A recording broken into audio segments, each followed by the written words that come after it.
How come that the NBI is chasing Senator Bato for an apparent warrant of arrest, which the former Senator Trillanes has been showing around that he got a warrant of arrest and he is personally serving it? Is former Senator Trillanes now the sheriff of the ICC? It is an assault, an insult to this institution. Hindi natin pwedeng palampasin ito, Mr. President. Maybe, Mr. President, it is the right time for us, while we are having a session, to cite in contempt these individuals trying to prevent Senator Bato de la Rosa from reporting for work.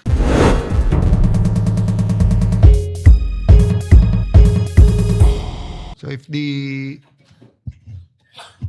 audio-video room, if the technical aspect is ready, please play the CCTV footage of Senator Bato's arrival today.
The chair will recognize Senator Marcoleta, who had the floor before our colleagues suggested that we watch for ourselves.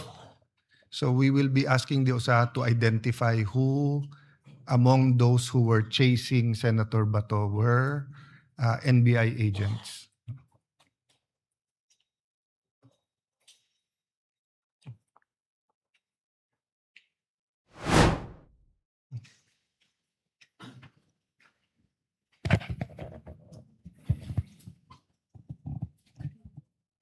Mr. President, we have seen it all.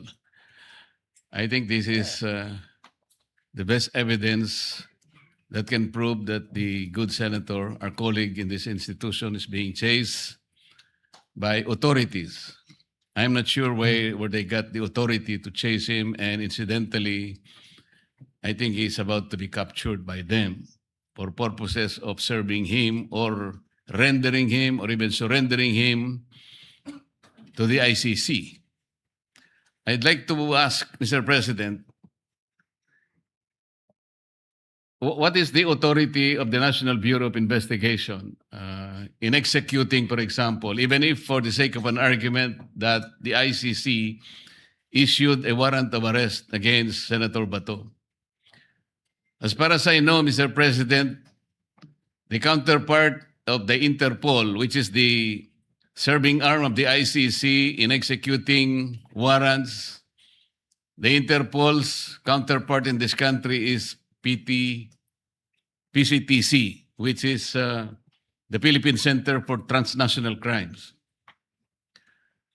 And I check that it is now under, it used to be under the Office of the President and under the control and supervision of the NAPOLCOM. But I think it's now under the control of the DILG.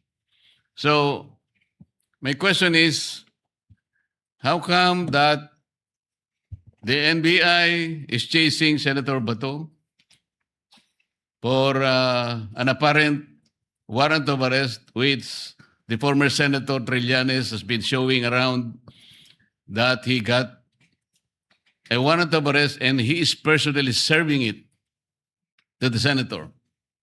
The first question is former Senator Trillanes now the sheriff of the ICC? And he has been working with the Interpol, Mr. President. This is all questionable.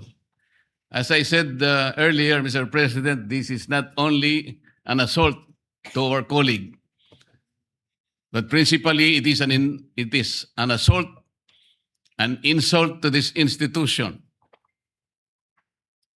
Hindi natin pwedeng palampasin ito, Mr. President. We need to protect the senator.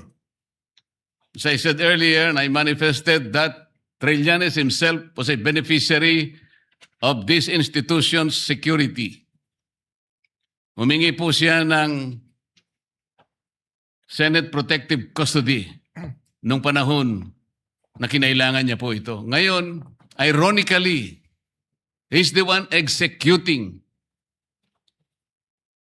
the very act which prevented him from being assaulted at the time. Masyado pong nakakabahala na ang nangyayari, Mr. President. I think all these people, I think we can identify all these people in due time. They did not only violate Article 145 of the revised penal code, as I earlier manifested. Former Senator Trillanes is even guilty of usurping authority, Mr. President. Hindi natin pwedeng palampasin po ito. In the meantime, I'd like to move, Mr. President, that in the light of the recent adoption of the Senate Resolution number 44, I move that Senator Bato be placed under the Senate Protective Custody, Mr. President, until he is able to get all and exhaust all legal remedies to protect himself. and until this institution is also able to do just the same. Mr. President, Article 59 of Rome Statute is very, very clear. It's very, very clear. Even for the sake of an argument that there is a valid warrant of arrest against our colleague, Article 59 still states that the arresting or the person to be arrested must be promptly delivered to a competent judicial authority in order to accomplish at least three things. Number one, to identify or to ascertain the identity of the person being arrested.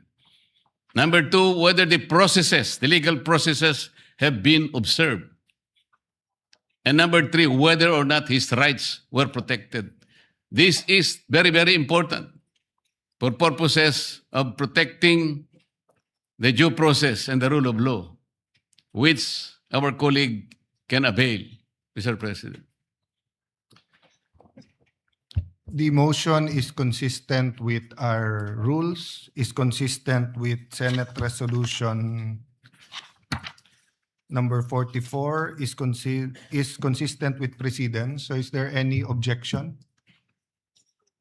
If not, the motion is carried. Mr. President,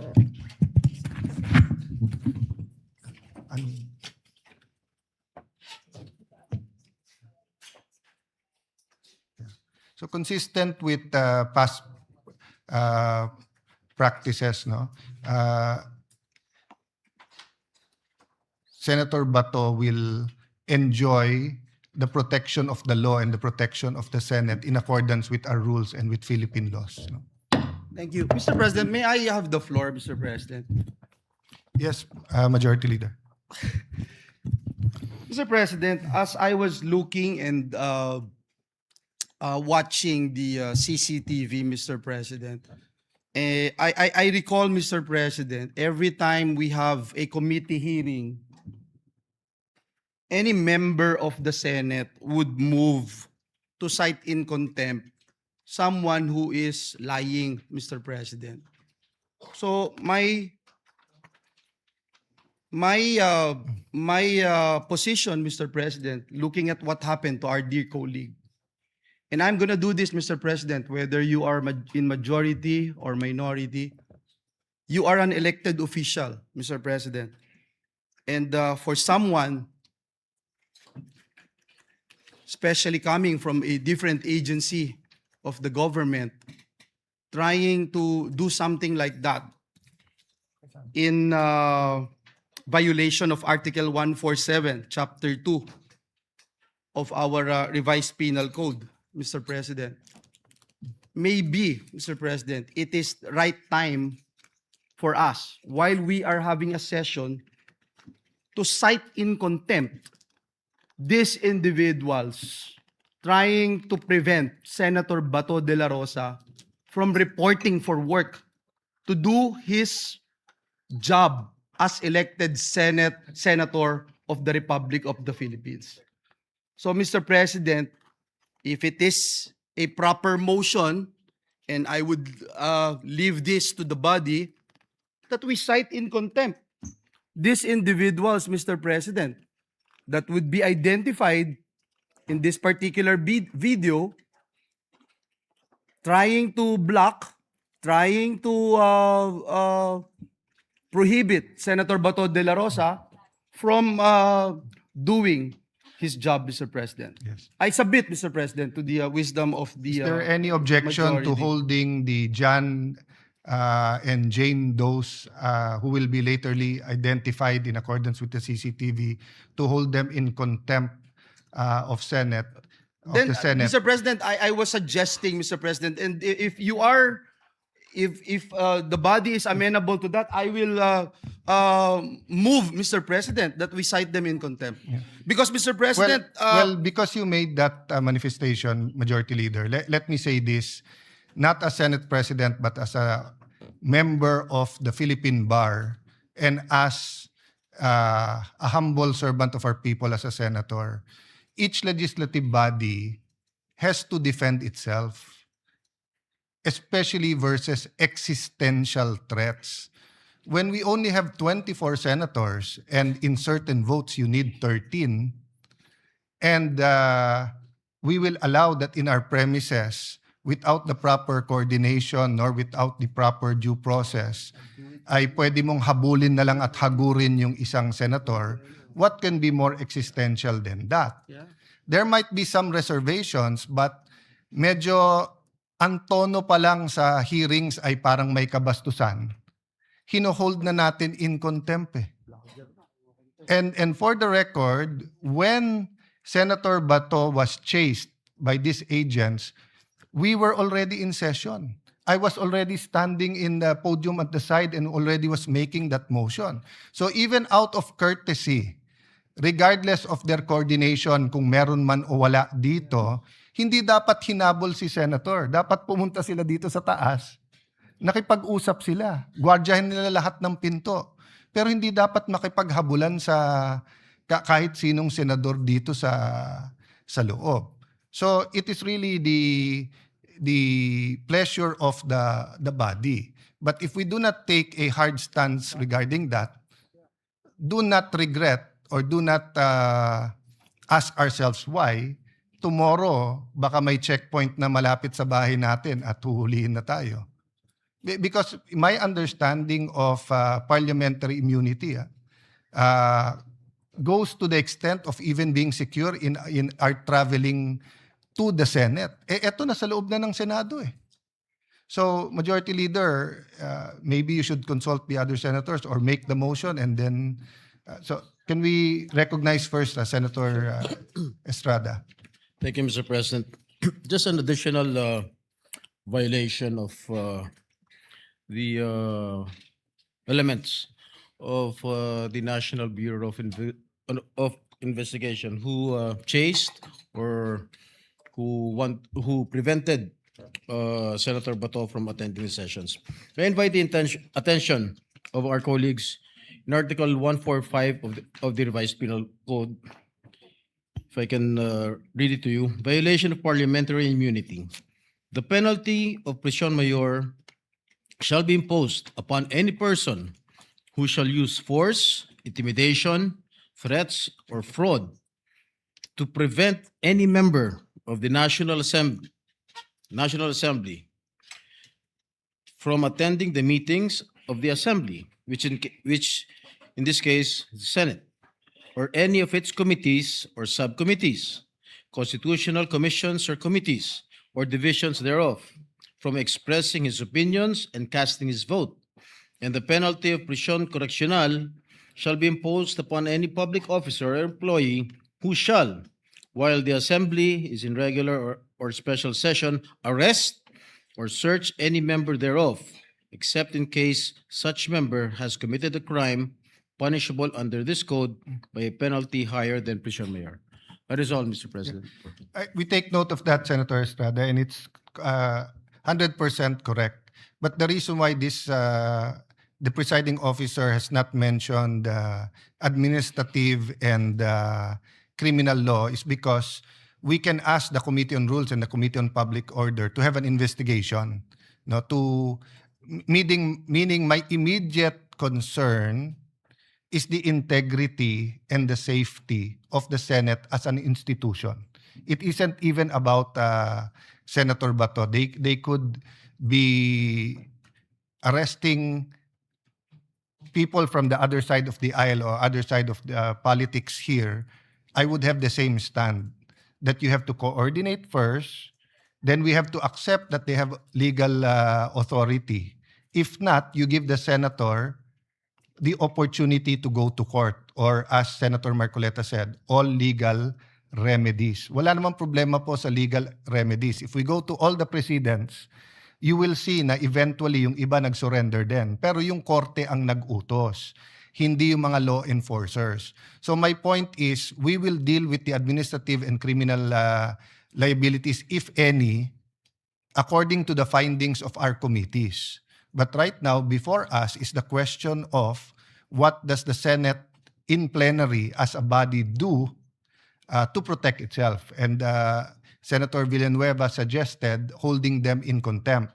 May I remind everyone that when someone is held in contempt, they are allowed to purge themselves of that contempt by either giving justifiable reason or by apologizing. My information at this point in time, and anyone can correct me if I'm wrong, they are still here and they are still threatening to arrest him here.